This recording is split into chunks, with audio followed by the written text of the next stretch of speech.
Well, if you're looking for a roadmap of how to get things done in Congress, I think it's wise to look Joan up.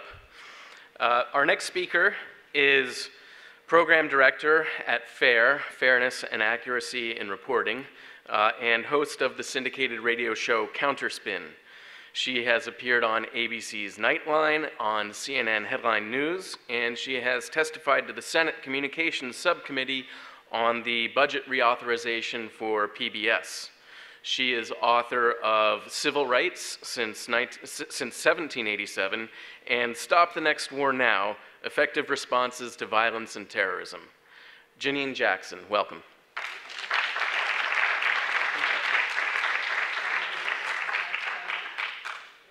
Should I use this? Aha. I have to say I did not write those books. I contributed to those books and was happy to do so. I'm very honored to be here today in support of my combination and working with my childhood hero, Ralph Nader. And I wanted to say, first of all, to those of you who are here today, certainly for those of you who are watching, if our question is, what can we do about the media? And I think that's our question. You've already answered the first part. You've already provided the first part of the answer, which is to inform yourselves independently of it. You know, I'm speaking now about corporate media because I think that's the power that needs breaking through. So going to events, talking to people, reading a wide range of things, joining clubs, reading things from different countries and different perspectives, all of this allows you to talk around the dominant media, right? And provides you facts and stories that you can use to check the information that you're getting from there. So I wish it were simpler. I wish I had a magic key, but the truth is, I've been thinking hard about this for about 30 years, and this really is the answer, you know? It's not easy. Americans work more hours than people in any other industrialized country. We come home and tired, but there's no substitute for informing yourself independently as a citizen. There just isn't. So what else can we do about corporate media? Well, that starts with understanding the fundamental problems with the system that we have, and that's why I think being a critic can be constructive, because a careful understanding of the problems suggests our response. So the first thing is, information is a public good, journalism is a public service, but media is a business. For reasons that are not natural, but historical and political, we in the United States have determined that our main sources of information are going to be media outlets that are owned and controlled by for-profit corporations, and that they're going to be funded primarily by advertising from for-profit corporations. This is not how it had to be, but this is where we are. So this setup, this structure, creates conflicts, creates pressures on journalists to use something other than journalistic judgment in deciding what to cover and how.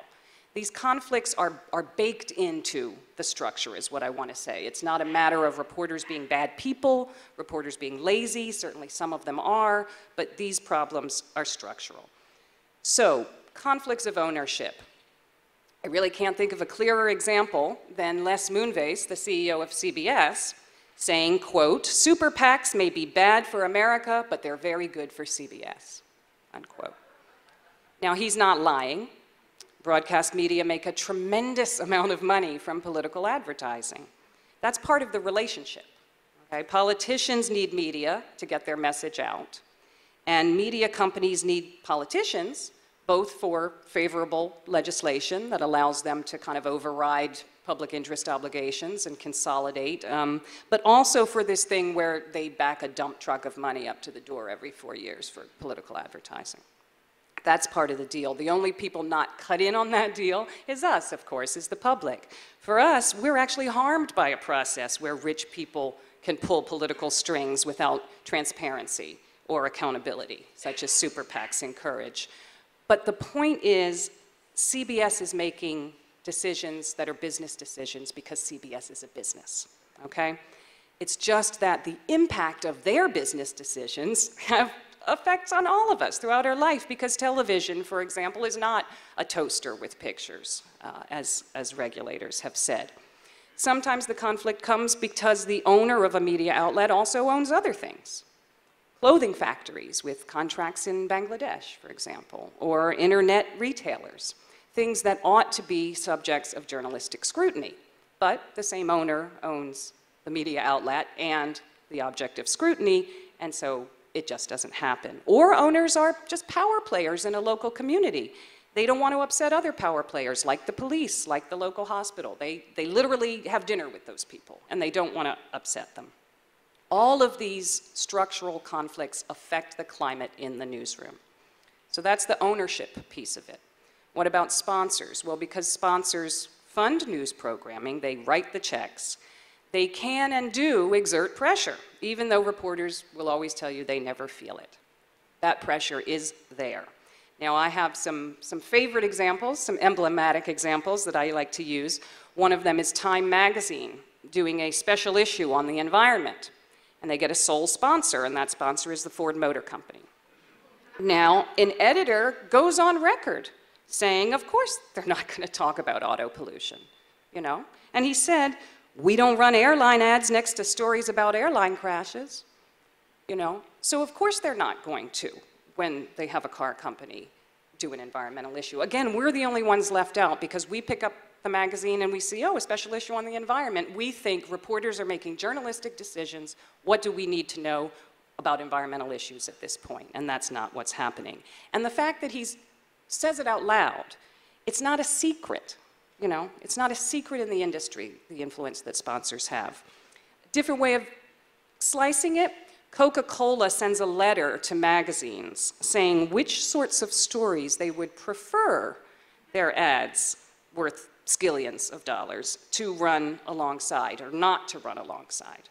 They want them next to editorial. They don't want them next to other ads. They want them next to editorial, but only certain kinds of editorial. I'm going to read you this list. Hard news, sex-related issues, drugs, prescription or illegal, medicine, e.g. chronic illnesses such as cancer, diabetes, AIDS, etc., health, e.g. mental or physical medical conditions, negative diet information, bulimia, anorexia, quick weight loss, food, political issues, environmental issues, articles containing vulgar language, religion. Okay, you know, more celebrity swimsuit coverage, anyone, I guess? You know, now when I tell that story, I always make clear, I'm sure some editors got that letter and they crumpled it up and they threw it in the garbage, no doubt.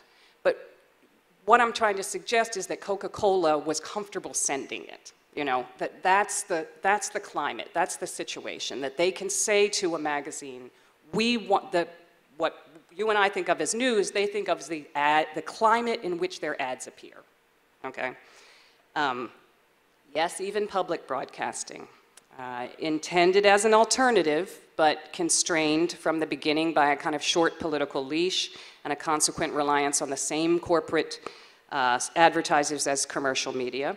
The PBS show Nova runs a broadcast on drones that tells viewers that these cutting-edge technologies are propelling us toward a new chapter in aviation history, but not that they're created by Lockheed Martin, major sponsors of the program. Now, I want to add something here, because I think a lot of folks think this is something that we already know. Oh, yes, they just want money. They just want eyes on the set. They want the maximum possible audience. That's not quite it. Media want the biggest possible audience that their advertisers want to reach. And that's not everybody. There's a little-known practice called discounting, which means that sponsors pay less to advertise on shows that reach audiences deemed less desirable. There's a study by the FCC on radio from a few years back that talked about the no urban mandate. That means sponsors refusing to pay full rates or even to advertise at all on stations reaching primarily black audiences, even when testing shows that the audiences can afford, are able and willing to buy the product being advertised. In one case, a sponsor said, "We just don't want them in our store." So when somebody says, oh, it's not black and white, it's green, it's still black and white, okay? Catering to advertisers means catering to advertisers, including their biases on things like race and age. Now, FAIR has 30 years of examples. FAIR, the Media Watch group that I work for, has 30 years of example of this sort of fear and favor. I mean, I really could go on and on. That comes, again, not from reporters being bad people, but people who want to keep their job, and people who work within institutions that, like every other institution, reward some behavior and punish other kinds of behavior. Okay, so I was told to be positive, and I want to be positive because I really do believe that understanding the problem suggests the response. So if the problem is the pressures and the limitations created by this ownership structure, then the response is, first of all, awareness, constant awareness and recognition of those pressures and their impact on the news that we're reading and hearing. But it's also the growth of and the support for media outlets with different structures, different ways of funding themselves, different people that they feel accountable to, a different bottom line. And we're growing those structures. We are growing those media outlets. They are sprouting up. Outlets that are publicly supported, that are foundation supported, that are combinations of private and public. Every kind of funding situation, structural situation, is going to have its limitations when we're talking about journalism. So maybe what we want is a mixed landscape. You know, it's like some other countries have. Some things public, some things private, some things a mixture. And if pursuant to that, we want legislation to break up dominant media conglomerates and promote truly public media, well, I'm all for it. All right. Thank you. But right now, we really want to support and grow those independent and alternative outlets that we have. Now, the other big problem with major news is their top-down bias. Every study FAIR does on sources on who gets to speak shows that news media give ample platform to powerful players. So it's not only that people of color and women and LGBTQ people, people with disabilities are underrepresented, but the sources on talk shows are overwhelmingly government officials, industry spokespeople, and then other journalists. We hear a lot from people we hear a lot from. You know what I'm saying? So who's routinely missing are the whole array of public interest representatives, workers' rights, environmental, indigenous, feminist, who might provide substantive and sustained critique of government or corporate power. Simply put, corporate media define news as what powerful people say and do. So our response, again, vigilance, critical thinking as you consume media, but then the growth and encouragement and support for media outlets that have different structures, yes, but also have a different definition of what news is and who gets to speak. That means even if the outlet's run by the university and it doesn't take ads, you still have to ask yourself, whose voices am I hearing? Who's involved in this story that I'm not hearing from? Because the test of a free press is not, is it clever, or even is it diverse? It's what is its relationship to power? Does it say things, can it say things that powerful people don't want said? How many times have you seen a story, even a hard-hitting story, maybe about sweatshops, and at the end of it, it says, representatives from Walmart or McDonald's declined to speak with us. And that's the end, you know? That failure to interrogate the powerful is the hole at the center of corporate journalism. A free press would demand answers from that no-comment crowd, right? So maybe what makes me maddest, finally, about corporate media is the way they mislead us about ourselves and our political possibilities. I always remember this lead on a USA Today story on activism in Seattle around the WTO. Quote, little noticed by the public, the upcoming World Trade Organization summit has energized protesters around the world, close quote. You see how that works? You can be a member of the public, and that's okay. But as soon as you join with other people and try and change something, you become a protester, and that's different and it's not okay. So you went from mainstream to marginal, you didn't even change your clothes, you know? When media say police kill an unarmed black man and black people are angry, no, everyone is angry who wants an end to racialized police violence, right? But you see how media's language can erase people and distort the problem and obscure the solution and can make you feel more alone than you really are. And the antidote to that is people.